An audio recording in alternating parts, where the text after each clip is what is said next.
June walked through the long hallway, his heart beating fast inside his chest. The huge metal doors of the Galaxy Council chamber stood tall in front of him. They were carved with strange symbols from 100 alien worlds he had never seen before. His hands were shaking a little, but he tried not to show it. Today was the most important day for all humans back on Earth. Everyone was watching their screens, waiting to hear what the council would decide. The air in the room felt cold and heavy. As June entered the massive chamber, it was bigger than any building on Earth, with a ceiling so high it disappeared into darkness above 6 floating platforms, hovered in the air arranged in a circle. Each one held a different alien being. They all looked down at June with eyes that showed no emotion. "Ambassador June from planet Earth, please come forward," said a deep voice. June walked to the center of the room, his footsteps making echoing sounds on the stone floor. He looked up at the 6 council members. They controlled the fate of every species in the galaxy, and today they would decide if humans deserved to join them. The head counselor, named Velnar, was tall and gray, with 4 eyes that blinked at different times. His skin looked like old paper, and he had long fingers that tapped slowly on the edge of his floating platform. "We have studied your species for many years," Velnar said in a flat voice that seemed to come from all directions at once. "We have watched your wars, your destruction of nature, your countless fights over land and resources. The council has reached its decision." June stood straight, trying to look confident, even though he felt very small in this enormous room. "After careful consideration, the Galaxy Council has determined that allowing humans to join the galactic community would be a mistake," said Velnar. "Your species is too violent, too unpredictable. You fight too much among yourselves, and you do not respect the natural balance of life." June said, stepping forward, "That is not fair. You are judging us by our past, not by what we have become or what we can be." Another council member named Yuna, with purple skin and beautiful wing-like arms, spoke up. "We have analyzed your entire history. Ambassador, your people nearly destroyed your own planet before you even learned to travel between stars. You fight over things that do not matter. You are driven by emotions, not logic." "We have made mistakes," June admitted, "but we have learned from them in the last 100 years. We have cleaned our oceans, rebuilt our forests, created peace between nations that fought for centuries. The decision is final." Velnar said, "The Galaxy Council hereby orders Earth to be quarantined. No human ships will be permitted to travel beyond your solar system. No alien contact will be allowed. No technological assistance will be provided. This is for the safety of all spacefaring species." June felt like someone had punched him in the stomach. All his work, all the hopes of billions of humans, gone just like that. "You can do this," he said, his voice getting louder. "Humans have rights just like any other intelligent species. We deserve a chance. We are not destroying you," Velnar said. "We are simply containing you. The quarantine takes effect immediately. You have 3 days to return to your solar system, Ambassador. After that, any human ships found in Council space will be considered hostile." With heavy steps, June walked out of the chamber, the huge doors closing behind him with a sound like thunder. He had failed. Earth was now alone in the universe, cut off from all the wonders and knowledge of the galaxy. Back at the Earth Embassy, a small building at the edge of the spaceport, June slumped into his chair. His assistant Minji looked at him with worried eyes, her long black hair tied back neatly. She had been with him through years of preparation for this day. "How bad is it?" she asked quietly. "Bad," June replied. "They have locked us in our own solar system like prisoners. They think we are too dangerous, too unpredictable to join them. Then we must prove them wrong." Minji said, her eyes showing a fierce light. "We have survived worse things," Ho Jun asked. "They have cut us off from everything, from trade, from knowledge, from protection." Just as he finished speaking, the communication screen on the wall lit up with an urgent message. It was Admiral Day, the commander of Earth's small fleet of defense ships. His face looked serious. "Ambassador, we have detected strange energy readings near Jupiter. Something big is coming through space, and our scans show it is not using any known Council technology." June and Minji looked at each other in surprise. "Are you certain these are not Council ships?" asked. June, "Positive, sir," replied Admiral Day. "Nothing in our database matches these readings, and they are not responding to any communication attempts." We estimate they will reach Jupiter in less than 2 days. June suddenly understood the terrible truth. The Council wasn't just isolating humans. They were leaving Earth defenseless against whatever was coming. The quarantine, June said slowly. It isn't just punishment. It might be a death sentence. They knew something was coming, and they decided to let us face it alone. Send a message to Earth. June told Minji, tell them to prepare all defenses. This is not a drill on the communication screen. Admiral Day looked grim. The first images are coming through now. Sir, the screen changed, showing massive black ships unlike anything humans had ever built or seen. They moved like living things, their surfaces shifting and changing as they approached Jupiter's moon show. Many, June asked, his voice barely a whisper. At least 50 large vessels, Admiral Day replied, and hundreds of smaller ones. They are establishing some kind of base on Ganymede back on Earth. Cities began preparing for the unknown. Threat defense systems were activated, old military bases, reopened, emergency plans put into action. The news spread quickly. Humans were alone against an alien force, and no help would come from the Galaxy Council. In his office, June drafted one final message to the Council, knowing they probably would not even read it. You have made a mistake, he wrote, but not the one you think. The mistake was not letting humans join your council. The mistake was leaving us to face this threat alone. Remember this when they come for you next, because they will. If humans fall, you will have no warning. No shield between you and whatever these beings want. You thought humans were dangerous. You have not seen real danger yet. Sending the message, June turned to Minji, who was organizing emergency supplies and evacuation plans. Prepare my ship, he said. We are going back to Earth. But sir, the meetings with the alien ambassadors, Minji said, surprised. There are no more meetings, June replied.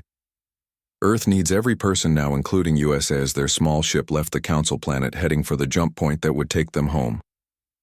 June looked out at the stars, thinking about how the Council had feared humans for being unpredictable, for being fighters. Maybe that was exactly what the galaxy needed right now. The Galaxy Council thought humanity was a mistake. They were about to learn just how wrong they were. Absolutely not, Admiral Wook shouted as he hit the table with his fist. We will not give up Jupiter Station just to buy Earth a few more days. The emergency war meeting had been going for 6 hours straight. The room was filled with tired faces, but no one wanted to leave. The big screens on the wall showed the Void Collective ships moving through the solar system. They had already taken over 3 of Jupiter's moons, turning them into more ships and weapons. President Sion rubbed her eyes. If we lose Jupiter Station, we lose our main defense line. Earth will be open to attack. We are already open to attack, said June, who had come back from the Galaxy Council. He looked different, now harder and more determined. I think we have a chance here. Though everyone in the room turned to look at him, Dr. Jiwoo's research proves that the Void Collective is an old enemy, that the Council fought thousands of years ago. June explained they didn't beat them. They just pushed them away to the edge of the galaxy. And now they are using us humans as a shield. Captain Hana, who had just returned from the battle, spoke up. That explains why our older weapons work better against them. They have evolved to fight against Council technology, not ours. Exactly, June nodded.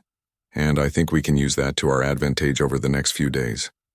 Earth put together what they called the patchwork strategy. Instead of trying to match the Void Collective's advanced technology, they embraced the messy mix of their military history. Old ballistic weapons were put next to new plasma cannons. Digital systems were paired with simple backup systems. Nuclear bombs were fitted with new delivery methods.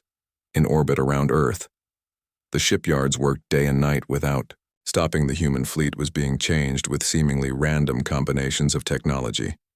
A purposeful step backward that made human ships unpredictable. It looks like a mess, Minji said as she watched from the moon base. The ships now had mismatched parts and strange weapons sticking out from them. That's the point, June replied. We are using the very chaos that the Council was afraid of. At Jupiter Station, Captain Hana prepared for what might be humanity's last stand. Her ship now looked like something from a nightmare, with parts taken from museums next to new systems that had barely been tested. The Void ships are coming closer. Tay reported 5 minutes until they reach us. Hana took a deep breath. Send the message to all ships, she ordered. Operation Chaotic Response starts now. What followed would later be called the Battle of Jupiter Humanities. First big win against the Void Collective. The enemy's adaptive technology had trouble fighting against weapons that had no logical pattern, no system. To predict when the Void adapted to energy weapons, humans switched to physical bullets when they shielded against bullets. Humans used electromagnetic pulses from old Earth wars. The battle went on for 3 days. Jupiter Station was badly damaged, but it did not fall. And more importantly, the Void Collective retreated for the first time since entering the solar system.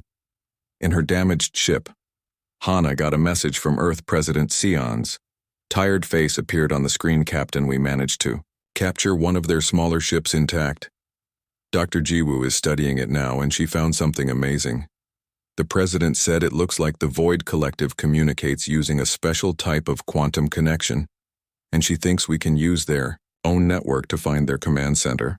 Hana smiled for the first time in days, so we are not just trying to survive anymore. She said we are taking the fight to them. Back on Earth, watching the remains of the Void Fleet moving away, June felt a mix of happiness and anger.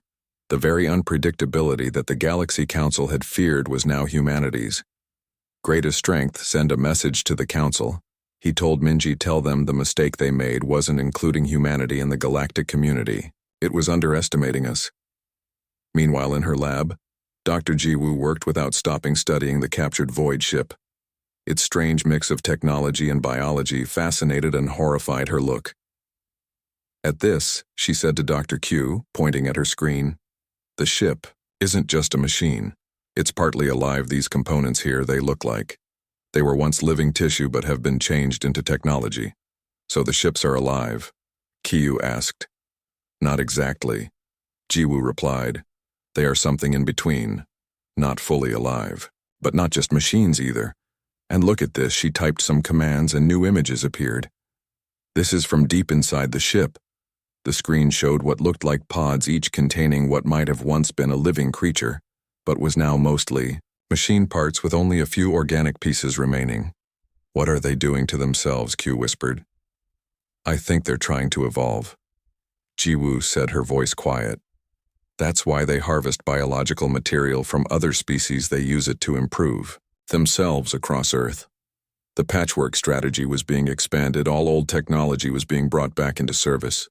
Ancient radio systems, telegraph machines, even simple mechanical devices were being combined with the most advanced human tech, creating defense systems that the Void could not predict. In a secret meeting, President Sion met with her closest advisors. We need to take this further, she said. It's not enough to just defend ourselves, we need to strike back. Admiral Wook nodded. We have the location of their command hub thanks to the captured ship, but it's beyond the Kuiper Belt at the edge of our solar system. We can't reach it with our current ships. That's why we are building this, said Defense Minister Bin, showing them images of a new ship under construction. It doesn't look like much, but it's special. The ship was a strange combination of human technology and parts reverse engineered from the captured Void vessel. It looked ugly and unfinished, but that was part of the design. We call it the Trojan. Bin explained it has 2 purposes. First, it can use the Void Collective's own quantum network to jump directly to their command hub, and second, it will carry our secret weapon. What weapon? Asked President Sionot. A normal weapon, Bin said with a small smile. Dr. Jiwoo can explain. Jiwoo stepped forward, her eyes bright with excitement. Despite her exhaustion, the Void Collective processes information in a very structured way. She explained they think in perfect patterns, logical sequences. It's why they have trouble adapting to our chaotic fighting style. I still don't see the weapon, Wook said impatiently. It's information, Jiwoo replied. We are going to send them humanity's entire history all at once. Every war, every peace, treaty, every contradiction, every hope, fear, dream, and nightmare compressed into one massive data stream. Their network is designed for neat, orderly information. This will be like throwing a wrench into a perfect machine. Will it work? Asked the president. In theory, yes, Jiwoo said. But we have to get close enough to their command hub to send it, and someone has to deliver it. I will do it, said Captain Hana, stepping forward. My crew and I will take the Trojan to their command center. It's likely to be a one-way trip, Bin warned her. Hana stood tall, her face determined. Earth is worth it, she said simply. The meeting ended with a new sense of purpose. They had a plan now, not just to survive, but to win the very chaos and unpredictability that had made the Galaxy Council fear humanity might save not just Earth but the entire galaxy as the Trojan neared completion. Earth received an unexpected message from the Void Collective. Their leader, a being that was half flesh, half machine, appeared on screens. "Worldwide humans, your resistance is impressive but futile." The being said in its strange, multi-layered voice, "You cannot win this conflict. Join us willingly, and your essence will live on as part of us. Resist, and you will still be harvested, but with greater suffering." President Sion stood before the transmission camera, her back straight, her eyes hard. "We have a different offer for you," she said. "Humanity will never surrender. We will never become part of your collective, and we are coming for you." She nodded to someone off-screen, cut the transmission. The Galaxy Council had thought humanity was a mistake, too unpredictable, too emotional, too willing to fight. The Void Collective was about to discover just how big a mistake it had been to underestimate humans. 1 year had passed since the defeat of the Void Collective. The Galaxy Council chamber looked very different now. The floating platforms where council members once looked down on others were gone, replaced by a round table where all species sat as equals, and at that table sat June, now the official representative of Earth, his face calm but proud. "The reconstruction of the outer colonies is going faster than we expected," he told the gathered representatives. "The joint Earth Council fleet has successfully contained the remaining Void outposts." Velnar nodded with appreciation. "Humanity's adaptive defense systems have proven remarkably effective," he said. "Several council worlds have already started using your chaotic response protocols." It was strange to see Velnar sitting at the same level as everyone else, no longer speaking from high above. The old council system of looking down on other species had been one of the first things to change after the Void War. The meeting continued, discussing trade routes, scientific exchanges, and security protocols.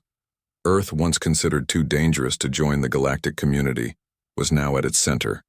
Human unpredictability, once feared, was now studied and even copied by other species. After the meeting ended, June met with Minji, who had become Earth's ambassador to Centauri Prime, the most important alien world in the council. "Did you ever imagine we would be here?" she asked as they looked out at the amazing view of the alien city with its crystal towers and floating gardens. "Just 1 year ago, we were facing the end of humanity. The council thought they were containing a danger," June replied, "but instead, they were preventing their own salvation. Back on Earth, the changes were just as big. The technology recovered from the Void Collective had moved human development forward by hundreds of years. Dr. Jiwoo now led the new Galactic Science Academy, where scientists from dozens of species worked together, sharing knowledge that had been kept secret for centuries in space above Earth. Admiral Hana, she had been promoted after the mission, watched over the building of the new flagship, the EDF Unity. Unlike Earth's older ships, this one was being built with help from all council races, bringing together the best technology from each world, while keeping that special human ability to adapt and change. "It's quite impressive," said Yuna, the council member, who had once voted to quarantine Earth. She had come to see the construction. "Though I still don't fully understand how your species thinks. That's our secret," Hana smiled. "Sometimes we don't understand ourselves either." The Trojan mission had become the stuff of legend. Hana and her crew had returned as heroes. Their ship, badly damaged but still flying, the data package they delivered had crashed the Void Collective's entire network, giving the council ships time to destroy the command hub. Most of the Void forces had fallen into chaos without their central control. Only a few outposts remained fighting at what was once the Earth Embassy on the council capital world, now a much larger building with equal status to any other species embassy. June prepared for a special ceremony. President Sion would be arriving soon to sign the new Galactic Charter, a document that would forever change how species interacted in the galaxy. The old council thought power came from control, June said to Minji as they arranged the final details. But the new charter is based on cooperation, not control, on sharing strengths, not hiding weaknesses. The next day, President Sion addressed the Galactic Assembly, her words broadcast across human colonies and council worlds, her translator making sure every species could understand. 1 year ago, we stood alone against an enemy that threatened not just humanity, but all intelligent life. She said we were abandoned by those who should have stood with us. But in that darkest hour, we discovered our greatest strength. Not our technology, not our Weapons but our humanity itself. She paused, looking at the assembled delegates from Earth and beyond the Galaxy Council. Thought humanity was a mistake because we were unpredictable, because our history was filled with conflict and contradiction. What they failed to understand was that those very qualities, our ability to be both logical and emotional, both scientific and artistic, both peaceful and fierce, make us uniquely suited to face an unpredictable universe.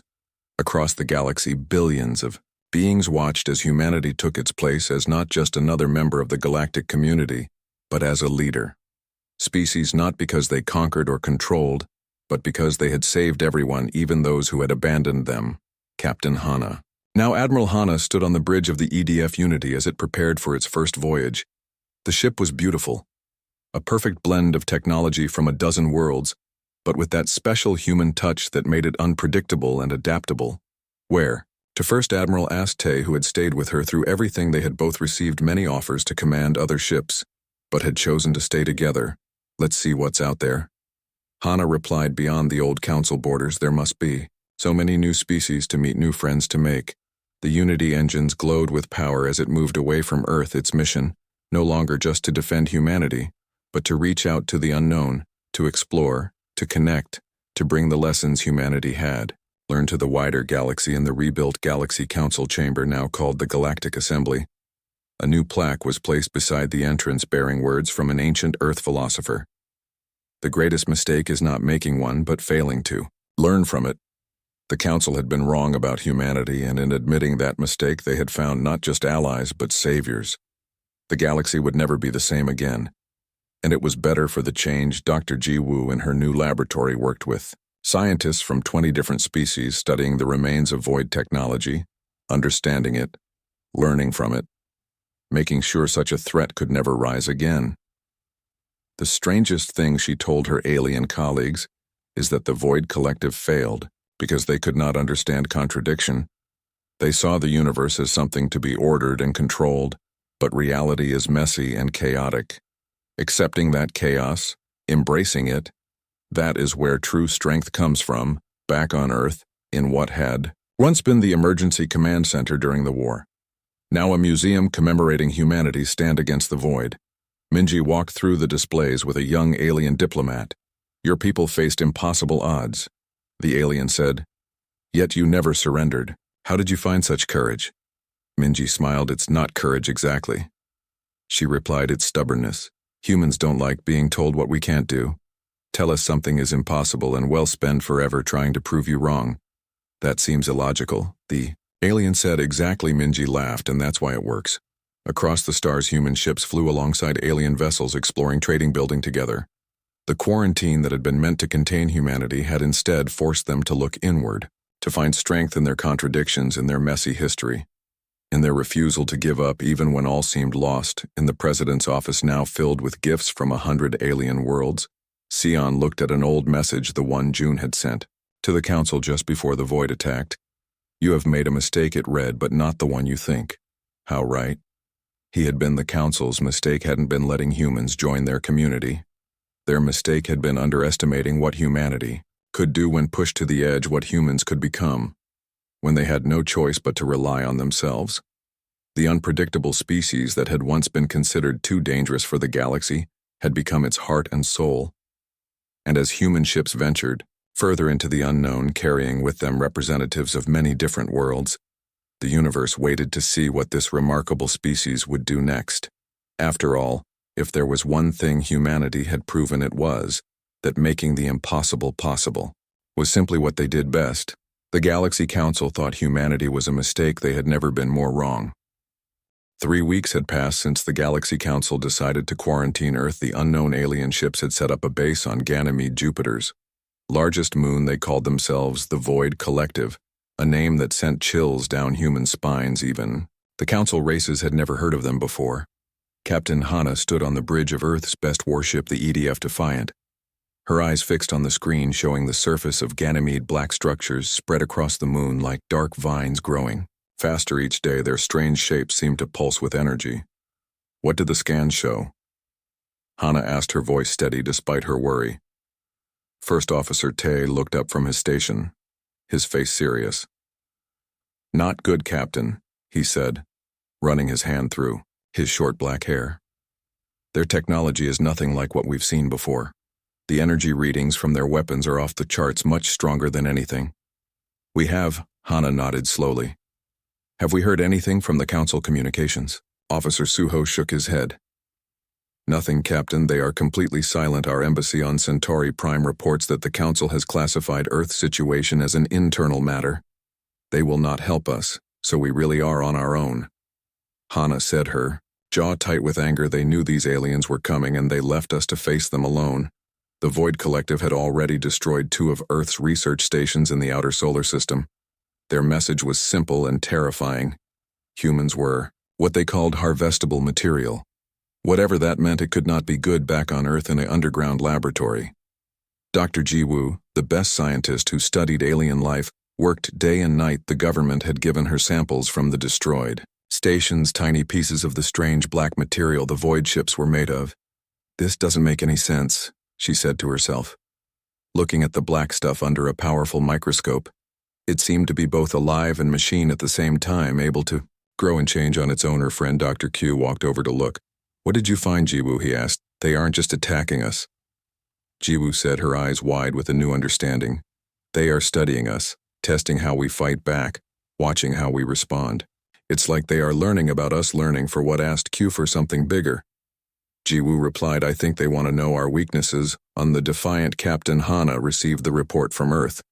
So they see this as some kind of experiment, she asked, her voice hard with anger. Yes, Dr. Jiwoo replied through the communication screen.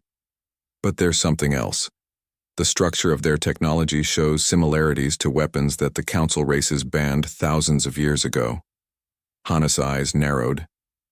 You think the Council knows about these invaders? I think they know exactly what we are facing, Dr. Jiwoo said, and they left us to deal with it alone.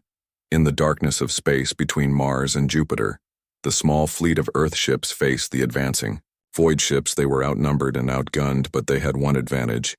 The enemy did not expect. Humans never gave up easily. All ships take battle formation Delta. Captain Hana ordered, we may be fewer, but we will not go down without a fight. The human ships moved into position, their engines glowing bright against the black of space. The void ships approached, silent and deadly, their black surfaces shifting like liquid open fire. Hana commanded. The space between the fleets lit up with weapons, fire energy beams, missiles, and projectiles crossing the void. The first wave of human attacks hit the void ships, but seemed to do little damage. Their black hulls absorbed the energy. They are adapting to our weapons, Tay reported. Then let's give them something new to think about. Hana replied, switch to the older ballistic systems. Across the human fleet, an unusual order was given. Ships began using weapons that were considered outdated by most space navies.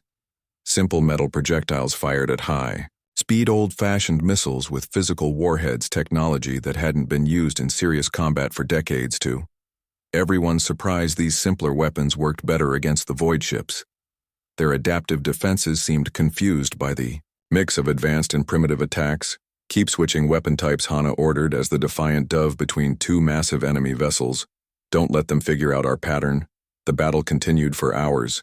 Human ships taking damage, but giving it back just as hard, using a chaotic mix of weapon systems that the Void Collective struggled to defend against.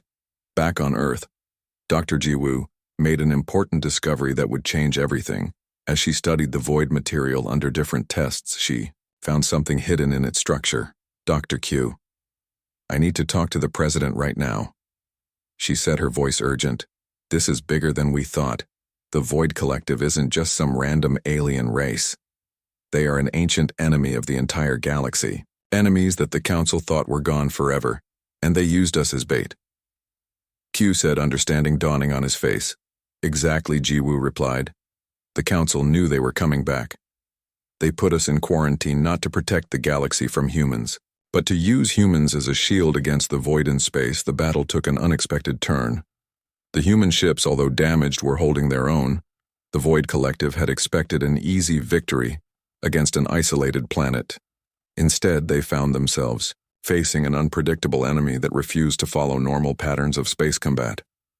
Commander, we are receiving a transmission from the enemy, Suho reported, surprise in his voice. Put it through, Hana ordered, the screen filled with a strange image. It was hard to tell if the being was alive or machine. Its body seemed to be both organic and technological parts, flowing together in an unsettling way. When it spoke, its voice sounded like many voices talking at once. Humans, we did not expect such. Resistance, the being said.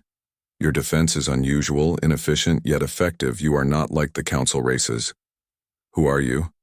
Hana asked. Why are you attacking? Us, we are the Void Collective. We have existed for millennia. We were here before the council. We will be here after they are gone. The being replied, we do not attack, we harvest, we evolve, we adapt. Your biological and technological material will become part of us.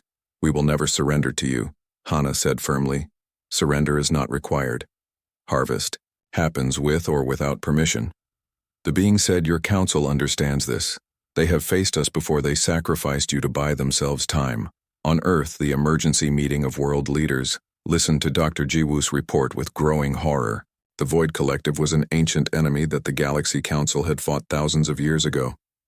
They hadn't defeated them, just pushed them to the edges of the galaxy. Now they were back stronger than before, and the Council knew they were coming. President Seon said, her face grim. They cut us off and left us to die, no, just to die. Jiwoo corrected. They left us as a distraction. The Council knew the Void would attack Earth first, giving the Council time to prepare their own defenses. But there's something else. Jiwoo continued, showing the data on the big screen. The Void Collective is having trouble adapting to our technology. How is that possible? Asked Defense Minister Bin. Because we're unpredictable. June, the ambassador, said. Suddenly understanding. We mix old and new technology in ways that make no sense to them. The council races all develop technology in predictable patterns. But humans, we jump around. We keep old systems alongside new ones.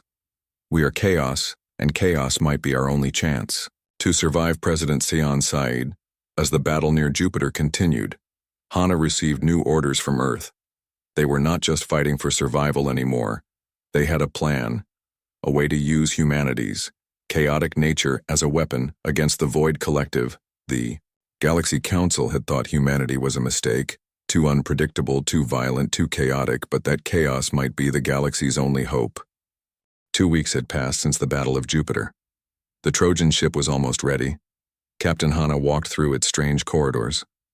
Parts of it looked like a normal human ship, but other sections glowed with the weird technology they had taken from the captured Void vessel. Are you sure this will work? She asked Dr. Jiwoo, who was checking some final connections on the main computer. In theory. Jiwoo replied without looking up her fingers, moving quickly over the controls. The quantum jump should take you directly to their command hub. But I can't guarantee what you'll find when you get there. Hana nodded. She had not expected guarantees. She was a soldier. She understood risks. But this mission was different than any she had faced before. If it failed, Earth might not survive. First Officer Tae approached them with a tablet showing the latest scans. The Void Fleet is regrouping. He reported they have converted the material from Ganymede into 5 new capital ships. They will be ready to attack Earth directly in less than 4 days. Then we launch tomorrow. Hana decided no more delays back at the command center. President Seon met with the world leaders to explain the plan. The room was tense. Everyone knew how much was at stake. The Trojan will use the Void Collective's own quantum network to jump directly to their command hub. She explained it will carry a special data package created by Dr. Jiwoo. What exactly is in this package? Asked the leader of the European Alliance. Dr. Jiwoo stood up to answer. The Void Collective processes information in perfect logical patterns. She said they cannot handle contradictions or chaos. Their network is designed for order. Our package contains the complete history of human conflict, creativity, and cooperation, centuries of war and peace, destruction and creation, failure and triumph, all compressed into one quantum signal. But how will that stop them? Asked another leader. I'm Jean, the most orderly person, you know. Jiwoo replied, someone who needs everything to be perfectly organized. Now imagine dumping thousands of mismatched puzzle pieces into their perfectly arranged home. That is what we are doing to the Void Collective. Their network will try to process all our contradictions, our illogical, Choices are willingness to sacrifice for emotions they cannot understand. Will Captain Hannah and her crew survive the mission? President Sion asked, "What are their chances?" Ji Woo looked down her face. Sad. The chances are low, she admitted. Even if the data package works as planned, the Trojan will be surrounded by enemy ships. The quantum jump will alert them immediately to the ship's presence. I need to speak with Captain Hannah. President Sion said, after the meeting ended. Find her for me. They met. In a quiet corner of the shipyard, the Trojan looming behind them. Its hull a strange mix of human and alien technology. You understand this is likely a one-way trip, the president said, looking Hannah in the eyes. Hannah stood straight. Her uniform, crisp, despite the long hours she had been working. Yes, Madam President, I understand. You and your crew could still back out. Sion said, no one would think less of you. Hannah smiled slightly. My crew volunteered, knowing the risks. They are the best of humanity. Brave, smart, stubborn, they believe in this mission, and so do. Aishan nodded slowly, then handed Hannah a small device. This contains a message for the Galaxy Council.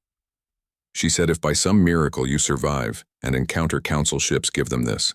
They need to know what humanity did to save them all. The next morning, the Trojan was ready, its engines humming with power. A crew of 30 stood at their stations.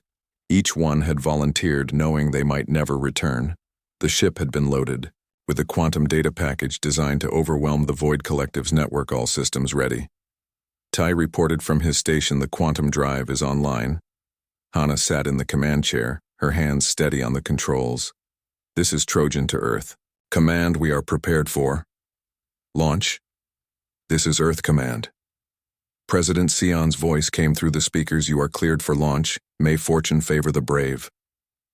The Trojan rose slowly from the shipyard, its strange hull gleaming in the sunlight across Earth. Billions of humans watched on screens or looked up at the sky, knowing that their fate rested with this one ship and its brave crew once clear of Earth orbit. Hannah gave the order, power up the quantum drive. The air seemed to shimmer around them. As the stolen void technology activated, the stars outside the viewport stretched into lines of light, and then with a flash that lit up the solar system, the Trojan vanished. Quantum jump successful, reported Suho from the communication station. Coordinates matched the location of the Void Command hub. Hannah leaned forward in her chair on screen. The view screen lit up, showing something massive in space. A twisted structure that was part machine, part organic matter. It pulsed like a giant heart. Dark tendrils reached out from it, connecting to smaller structures around it. That's it, Tay whispered. The Void Collective Command Hub. Before they could say more, alarms blared throughout the ship. They have detected us, Tay shouted. Multiple ships approaching. From all directions, begin transmission. Now, Hannah ordered. Suho worked quickly at his station. Transmission beginning. He reported the data package is being uploaded to their quantum network. The effect was immediate and shocking. The enormous command hub began to pulse erratically. The tendrils connecting it to the smaller structures writhed like they were in pain. Some of the approaching void ships suddenly stopped moving. Others began to move in strange, unpredictable patterns. It's working, Tay said, his voice filled with excitement. Their network is crashing. On the view screen, the command hub seemed to be tearing itself apart in some places, while other sections glowed with intense energy. The contradictions and chaos of human history were overwhelming the perfectly ordered Void Collective network. But the victory came at a cost. The Trojan was surrounded. Enemy ships that were still functioning fired on them from all sides. Shields failing, Tay reported as the ship shook violently. Engine damage in sections 3 and 5. Divert all power to the transmitter. Hannah ordered, we need to keep sending the data package. A massive explosion rocked the ship, throwing crew members from their stations. Fire broke out on the lower decks. Emergency systems activated, but they were already overloaded. Multiple hull breaches. Tai shouted over the noise. Weapon systems offline. We've done what we came to do, Hannah told her crew. Even if we don't make it back, Earth is safe, just as the situation seemed. Hopeless space rippled around them. New ships appeared, but not Earth vessels. They were Council ships led by a massive carrier bearing the insignia of the Galaxy Peacekeeping Force. Earth vessel. This is Commander Velnar of the Galaxy Council. Came. A familiar voice over the communication system. It appears we have arrived just in time. Hana couldn't help but laugh at the irony. With all due respect, Commander, she said. You're a bit late to the party as the Council ships engaged the remaining void vessels. Hana received a private transmission from Velnar Captain. I must confess something. The Galaxy Council, we knew the Void Collective had returned. We believed they would consume humanity and be weakened enough for us to defeat them afterward. Hana felt cold anger rising. You used us as Batias. Velnar admitted, his four eyes blinking in what might have been shame. But you weren't supposed to survive, let alone defeat them. It seems the Council was mistaken about humanity. On Earth, as news of the victory spread, celebrations erupted worldwide. People poured into streets, hugging strangers, dancing, singing. The message was simple. Humanity had faced extinction and won the Void Collective was defeated, and the Galaxy Council had been proven wrong. In the President's office, June and Sion watched the celebrations on screens while discussing what this meant for humanity's future. The Council will want to bring us back into the fold now, June said. On their terms, of course. President Sion smiled. I think they'll find that humanity's terms have changed. We are not just going to take a seat at their table, we are going to rebuild it. The Galaxy Council had thought humanity was a mistake. They had feared our unpredictability, our emotional nature, our willingness to fight. But in the end, those very qualities had saved not just Earth, but possibly the entire galaxy. Humanity had been tested and had not been found wanting.